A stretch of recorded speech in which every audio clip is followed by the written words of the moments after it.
If you've received your NOAA 2, now is definitely the time to start preparing the I-134 Declaration of Financial Support form. I found this form to be so confusing, so I thought I'd show you how to fill out this form accurately, as well as gather all the supporting documents you'll require for this form. The form can be downloaded on the USCIS website, and there is a document that also provides guidance on filling out aspects that you may be unsure about. There is no filing fee for this form, and the basis of this form is to show that the American petitioner, i.e. me, can financially support their fiancé or spouse while they are in the USA. The petitioner must demonstrate that they meet an income of 100% of the federal poverty guideline for the given size of your household, as listed by the U.S. Department of Health and Human Services. For the K1 visa process, the American petitioner fills out this form and sends it to the beneficiary for them to take to their visa embassy appointment. This form does not need to be mailed in anywhere. A few key points are: the form must be filled out in black ink and can either be filled out by hand or typed. Just remember to sign your signature by hand. You only need to send photocopies of supporting evidence, but you do not need to send originals. The form mainly focuses on finances of the American petitioner, as they will be financially supporting the non-American beneficiary. I always suggest making a duplicate copy of any USCIS form submissions, and I would advise to do the same for this one. So let's begin filling out the form. As a reference, my partner and I have never been married before, nor have any kids or dependents, so the way I filled out the form may be a reflection of these circumstances, but in your case, some aspects may be different. So this is the Declaration of Financial Support form. You can see on the top right-hand corner that you have to make sure that you're using the most up-to-date form here. Now we can start with Part 1.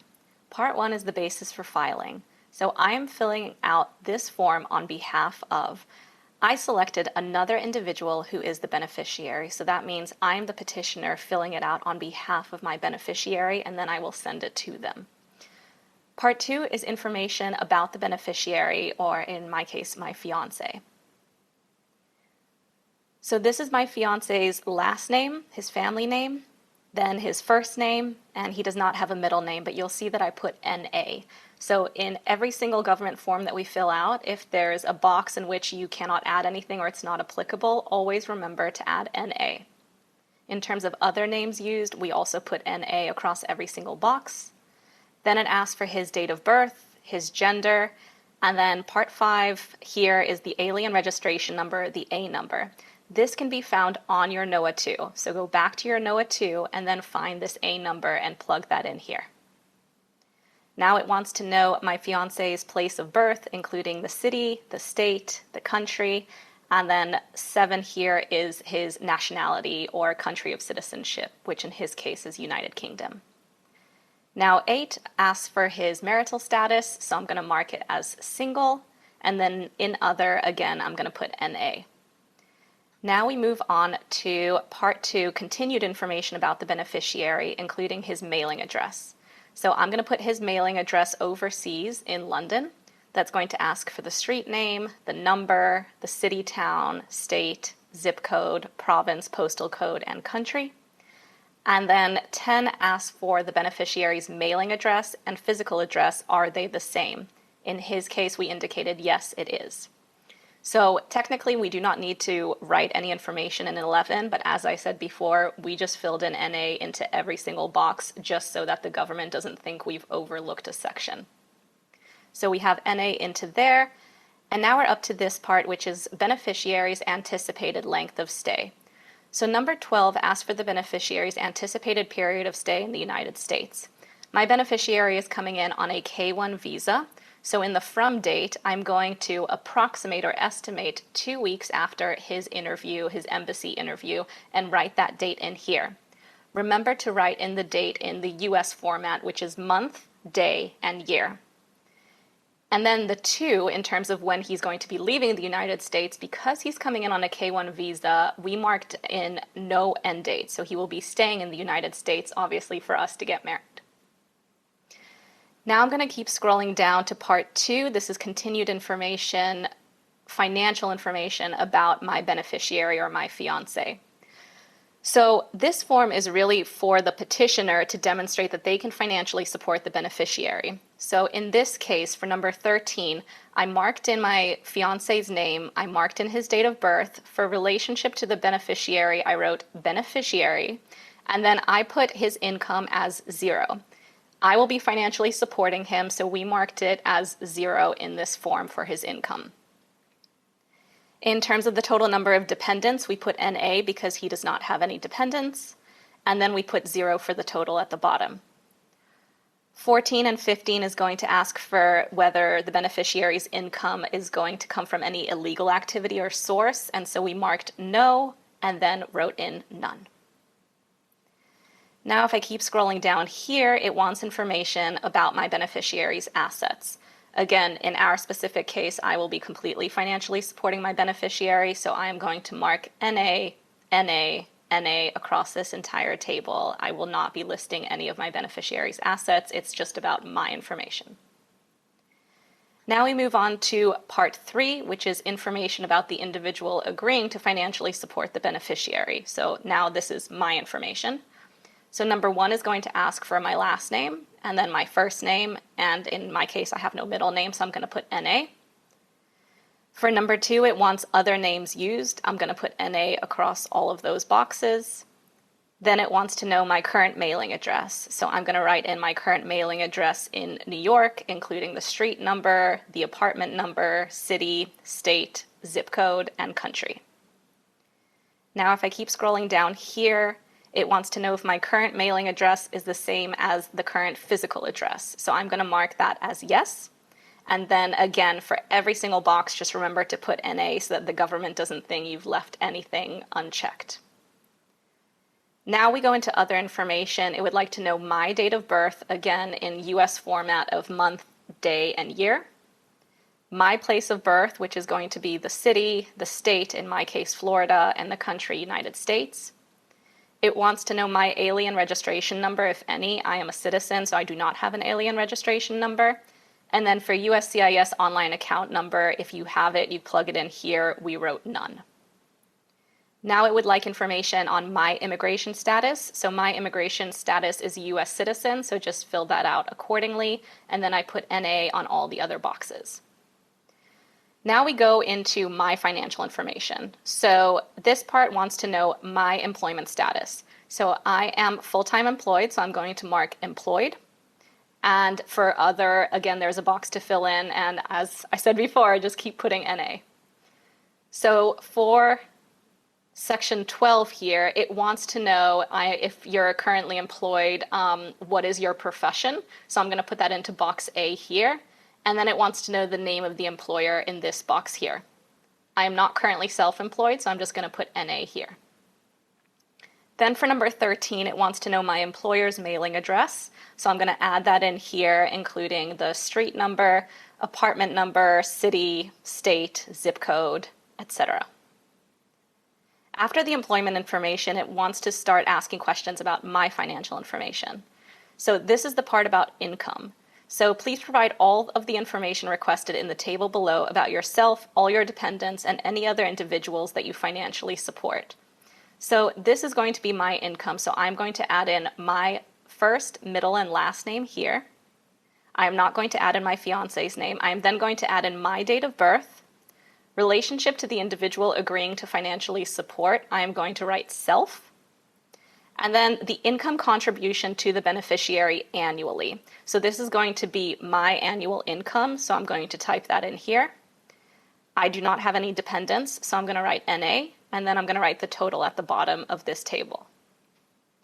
Now if I keep going, it asks whether any of this income comes from illegal activity, so I'm going to mark no.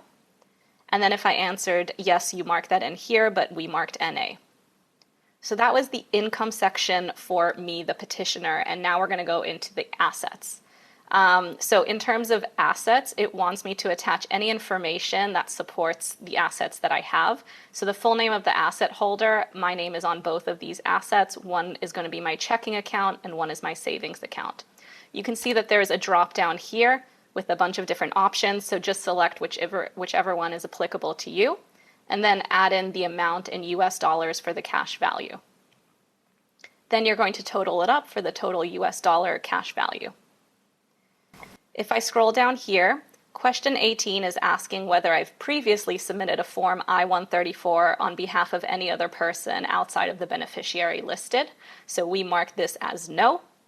And then again, we just put NA across all of these boxes to identify that individual or individuals. This next section here is an intent to provide specific contributions to the beneficiary. So this is very, very important.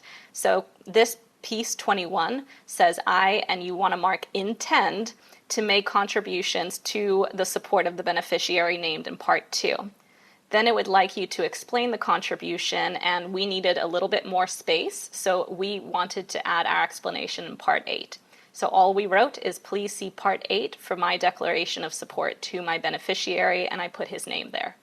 So I'm going to show you that at the very end.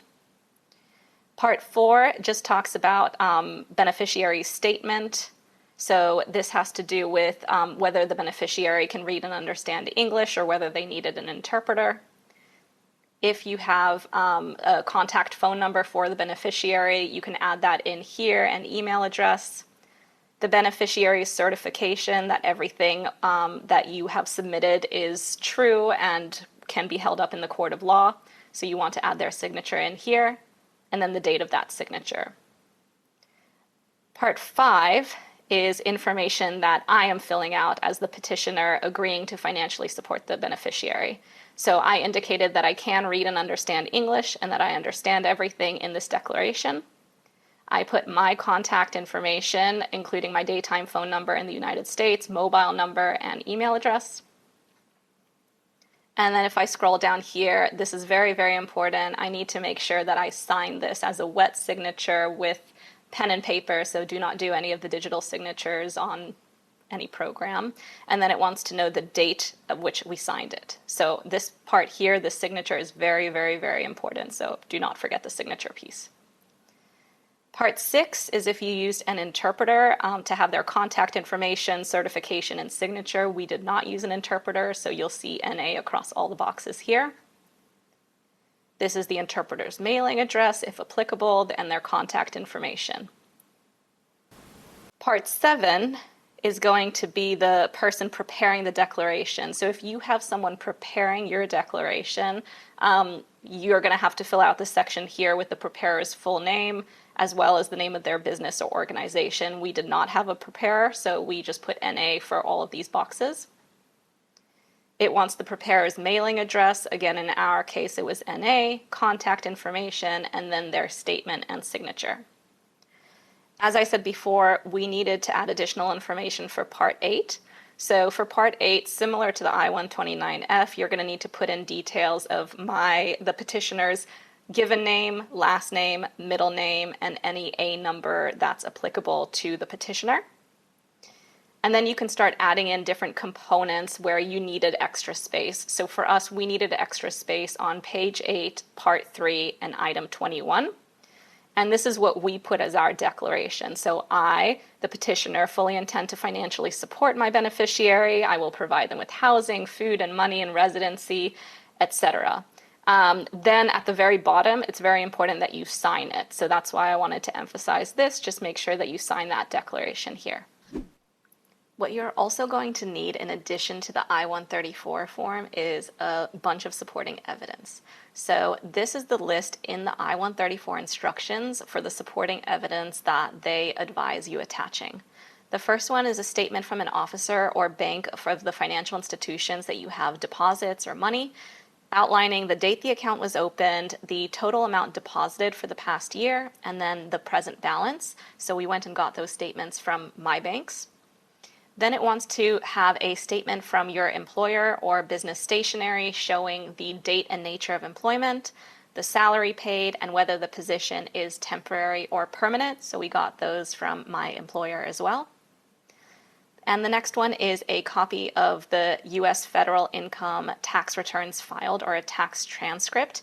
I'm going to show you how to get those in a second, but in addition to all these supporting evidence, we also were able to attach W-2s from the past 3 years, pay slips from my current employment, as well as 1040s. So now I'm going to show you how to get the IRS tax transcripts. In order to get your tax transcripts, you're going to want to go to irs.gov and go to the home page and go into sign in to your account. So I'm going to click that here.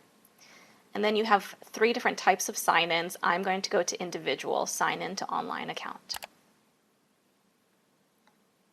Now it wants to know if I want to create a new account or sign in with an existing one. I already have one, so I'm going to sign in with an existing one. Now I'm going to add in my email address.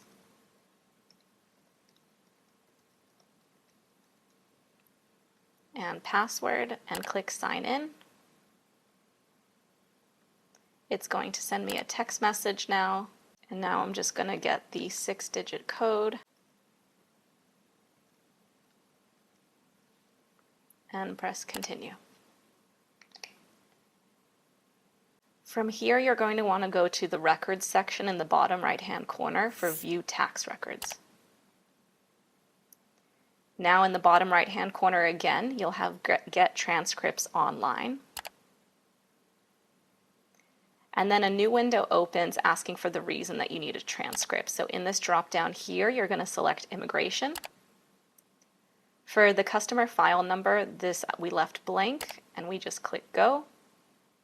And then this top window here, return transcript, is what you're going to want. So you're going to want to download the last 3 years of your tax transcripts here. So once you click on that, it opens in a new page, and then you can just download it and print it, attach it to your I-134 as supporting evidence. I hope you found this video useful. If you have any questions, feel free to drop them in the comments, and I'll try answer them as best as I can.